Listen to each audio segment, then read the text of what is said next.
No mina olen siin nüüd 8-kordse Eesti maadlusmeister Ekega. Tervist! Tervist! Nagu ikka, maadlusmehele kombeks, korralik käepigistus. Eke, kaua sina oled maadlemisega tegelenud? No augustis sain 21, nii et alustasin 4-aastaselt, ehk see teeb siis 17 aastat nüüdseks. Mis need peamised reeglid maadeldes on? No kui võtta selliselt lühidalt, siis üks maadlusmatš toimub 6 minutit. See koosneb 2 raundist, 3 minutit ja 3 minutit ning siis sinu peamine plaan on siis vastane sellili panna ja kui see ei õnnestu, siis teda punktidega võita, et kas siis selja peale viskama või siis kõhu peale viskama või välja lükkama ringist. Mida ühes maadlustrennis tehakse?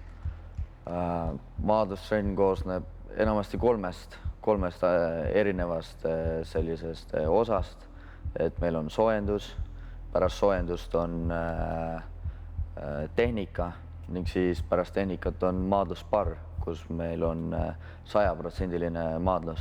Selline, kus sa tegelikult tunneksid nagu, et sa oled võistlustel, et lähedki vastast murdma ning tihtipeale see võib olla nii, et sa maadledki siin sõbrana ja siis maadlustrennis sa peadki ta maha murdma ja korraks kogu sõprussuhte unustama.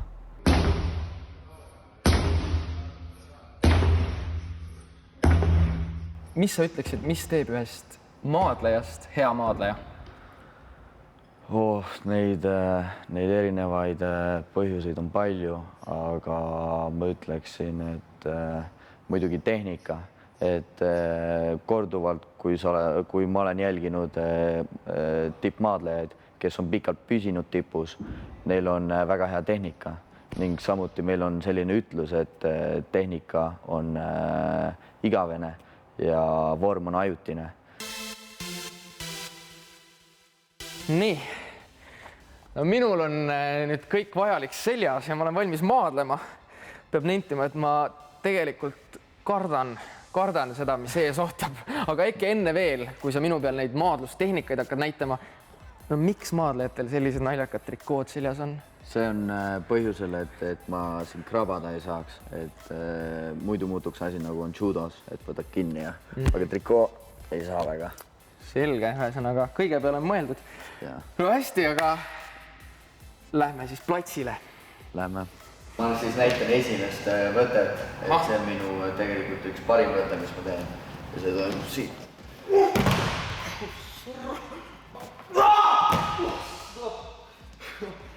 Miks maadlejatel nii suured kõrvad on?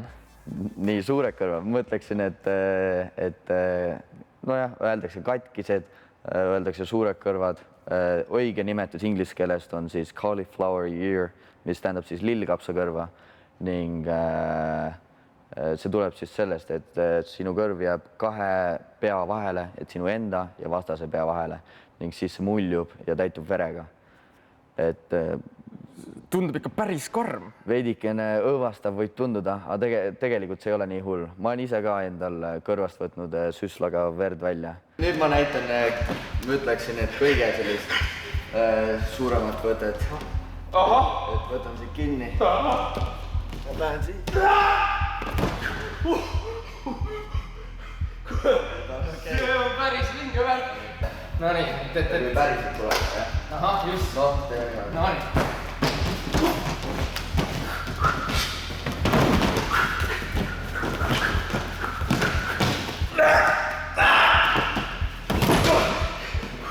Mida sa ütleksid nendele noortele, kes soovivad kunagi minna maadlustrenni? Esmalt ma ütleksin, et kindlasti pole vaja karta, et haiget saad, et me alustame alguses, et kuidas õigesti kukkuda kukerpallidest ja nii edasi. See on väga kihvt ala, et mulle tuldakse, kui ma käin kuskil tsiviilriietes kuskil linnas, siis tullakse minu juurde ja kohe tuntakse ära, et ma olen maadleja ja ma suudan seda sinu kehatüübist oletada ja see on väga põnev asi.